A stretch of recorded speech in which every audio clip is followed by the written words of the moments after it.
Hello everyone, welcome to lecture 11 of Mathematical Modeling and Simulation. So let's begin. In this lecture we are going to understand classification of mathematical models, that we have formulated already few mathematical models and we will be doing formulation of many more models in this course, but there is a definition, there is a categorization which has been specifically made to distinguish one type of model from another. So we are going to look at various classifications and categories of mathematical models. Although the list is not going to be complete or exhaustive, but I've tried to cover the most important ones. So this is the list we have. The first classification which we are going to talk about is continuous versus discrete. What do we mean by them? I'll be explaining in detail. Static versus dynamic, linear versus nonlinear, deterministic versus stochastic, and finally macroscopic versus microscopic. Again, I'm saying there are many more categories that really depends upon the type of problem for which we are modeling. Even these further have subcategories. So let's right now, for the time being, let's talk about these 5 cases. So the first we are going to take up is discrete versus continuous. So you think about for a second about it, that what is the first word which comes to your mind whenever you hear the word continuous or discrete. So continuous is clear to everybody. Anything which is continuously changing, or which is the values taken by the parameters are continuous. There is no break, there is no discontinuity. So that is called continuous. Otherwise, it is called discrete or discontinuous. So let's have the another perspective of understanding this. So discrete kind of mathematical models involve variables having discrete set of values or objects. For example, if in a model you are counting the number of something, how many number of hours is required, how many number of persons are required to complete the job, or how many boxes, or so something which can be counted in a discrete manner. So that means your underlying fundamental variable is a discrete variable. So that kind of model is a discrete mathematical model. For example, the model used by computer. So whatever language or whatever commands you are giving to your computer, it is taking it in the form of binary information, that either it is 1 or 0 for it. So that's one way to understand that the model used by algorithms or the computer's internal processing is a binary model, and it's a discrete model. Another example which you can well understood, because recently you might have studied this course, linear programming, in which if we have the integer restrictions on the variables, that suppose the variables are denoting the number of persons or the number of units to be transported from one particular source to a destination. So since this is number of something, so that number is going to have integer values. It can be 20, it can be 10, it can be 15, or it cannot have a continuous range of values. So these kind of models are called discrete models. Discrete models can further be actually divided in two categories. One is known as semi-discrete, and another is known as fully discrete. Although right now I'm not going to go into detail of these two further categories, this will really depend upon whenever we are studying a particular model.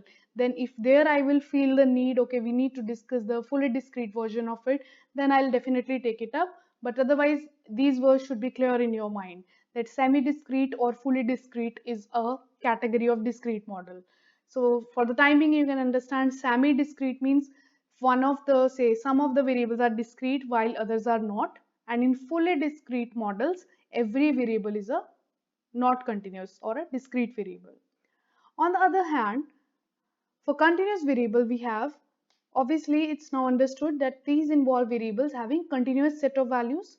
So usually these models are those models which contain space and time, because space and time are continuous variables.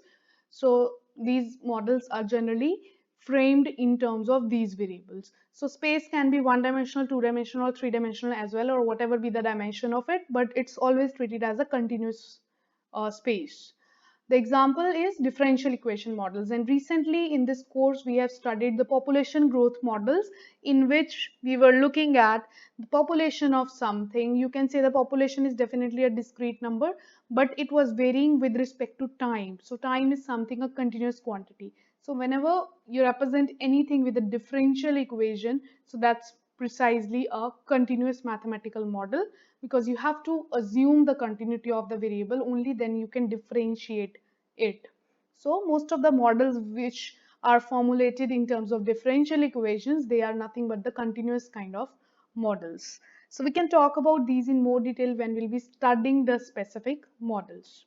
So now let's take the next class, linear versus non-linear.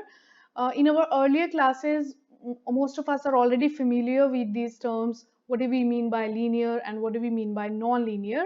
Although in terms of the mathematical models also, there is no precise distinction, there is no line of identification which clearly distinguishes linear versus non-linear.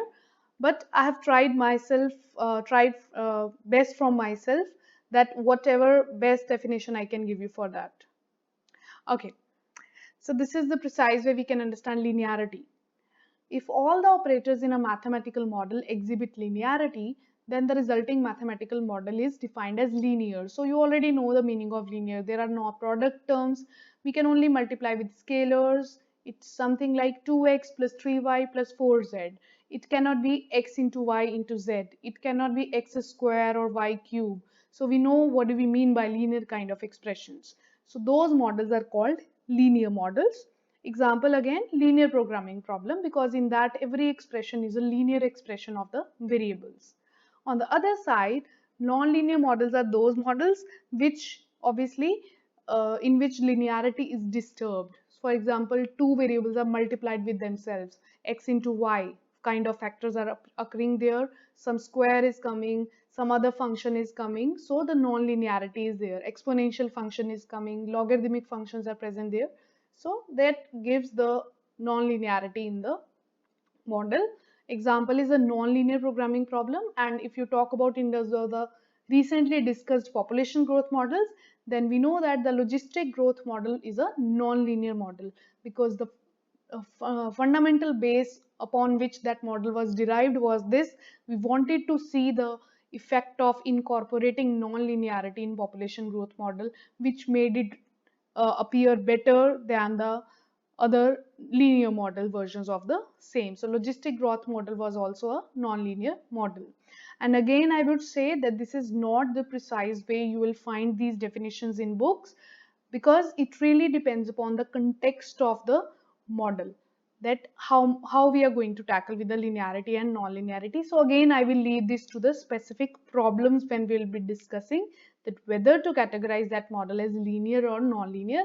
That definition can also vary depending on what problem we are modeling. But this is the general idea. Now let's take the third category, static versus dynamic. This is very easy to understand. Dynamic means anything is changing with respect to time. So everything is changing with respect to time all the time. You can say everything precisely in this world is dynamic. Nothing is constant, because the something is constant means it's dead, it's no more existing, it does not change. But anything which is continuously existing means it is going a continuous change of state. So everything is dynamic. So now we want to understand the dynamics of particular process. So we model them with a dynamic version. Otherwise, we model them with a static version. So static means something when we have the models in which we have no dependence on time. The things will not change with respect to time. For example, any model whose parameters are not changing with time. Again, you can have the example of linear programming problem. If somebody tells you that, okay, this much product you are manufacturing and this is the cost price, this is the selling price. So you just assume that this cost price is constant, this selling price is constant. There is no dependency, there is no explicit dependency of the variables with respect to time. So those kind of models are static models in which time is not appearing explicitly. You can also say the static models are the steady state of a dynamic model. We are already clear with the meaning of the term steady state. We have studied this in the population growth models, that steady state means that state when things stop changing with respect to time. D by dt becomes 0. So the static models can be studied under the particular case of dynamic models as their steady states. So you can now understand that dynamic models have explicit dependence on time. For example, the population growth models or the differential equations or the difference equations. So many more models will be formulating which will be dynamic in nature. And now talking about another category, deterministic versus stochastic. This is a new kind of category. You might not have been familiar with these words earlier, so let me put this into a detail. So deterministic means something which is certain. It is with full surety you can say that this is going to happen. So let me take the example of coin tossing. If you toss a coin, then you are not sure whether a head will appear or a tail will appear. So the occurrence of your output, or you can say the output of your event or the experiment, is not sure with 100% surety, with 100% certainty. Those kind of processes are the stochastic processes. So a coin tossing is a very simple example of a stochastic process because the output is not 100% certain. We are not sure whether head will appear or the tail will appear. On the other hand, in the deterministic kind of processes, the output is known to us that this is going to happen. For example, if I give you a formula x square plus 2x plus 3 and then I tell you put x equals to 1 in this, then every time you will apply the same formula and substitute the same value of x, you are going to get the same value. So those kind of models or those kind of processes are called deterministic process. So in a deterministic model or process, the output is fixed for a given set of conditions, no uncertainty of any form.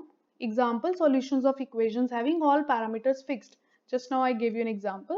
Say I ask you to find the roots of this equation. So if you find the roots today, you'll get the some answer. If you will be finding the roots after some time or maybe tomorrow, you'll get the same answer every time because the output is fixed, it's not uncertain. However, this does not happen in stochastic. As I just gave you the example of coin tossing. In coin tossing, if you toss a coin today, maybe you'll get a head. If you toss a coin tomorrow, keeping all other conditions same, then you may get a tail. So that's a stochastic process. And to understand stochastic kind of processes, we need stochastic models. So that means our parameters need not be deterministic. They should be in terms of the probabilities. So stochastic models are in general perceived to be better approximations of the real world phenomena. Not always, but most of the time our stochastic models are gaining more popularity with time as they are going to capture the uncertainties of the real time processes more efficiently as compared to the deterministic versions. So we'll study about the stochastic processes in detail in the subsequent lectures. But right now, this is just to understand the broad difference between deterministic and stochastic. So another example of stochastic is written over here. The number of customers arriving in a bank at a certain time is also a stochastic process. If you go to a bank and at say 3 p.m. you count the number of customers arriving.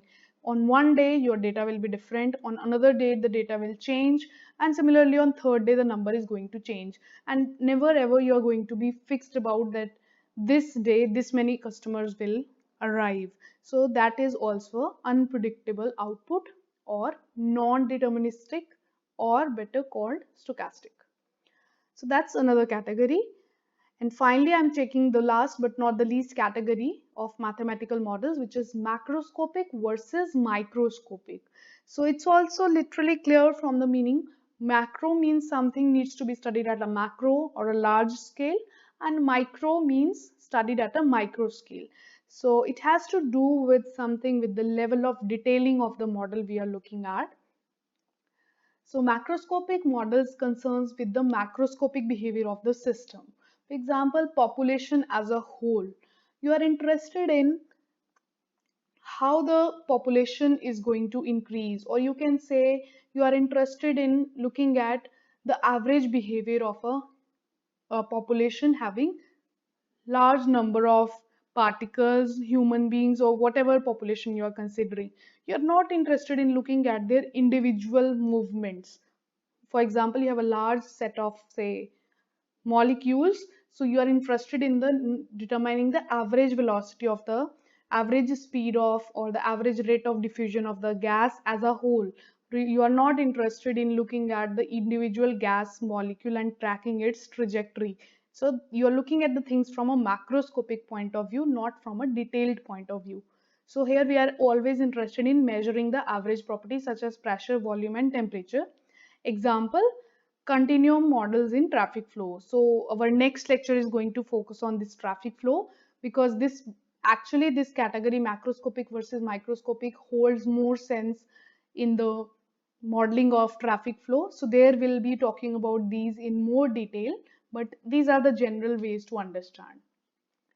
While in microscopic, we consider the individual behavior of the small constituents of the system. For example, we also take care what is happening at a molecular or an individual particle level. So in terms of traffic flow, or in the context of traffic flow, you can say car following models are the microscopic kind of models. So that's all about today's lecture and the classification of mathematical models. In the next lecture, we'll be talking about specifically another very important class of model, which is traffic flow models. Thank you.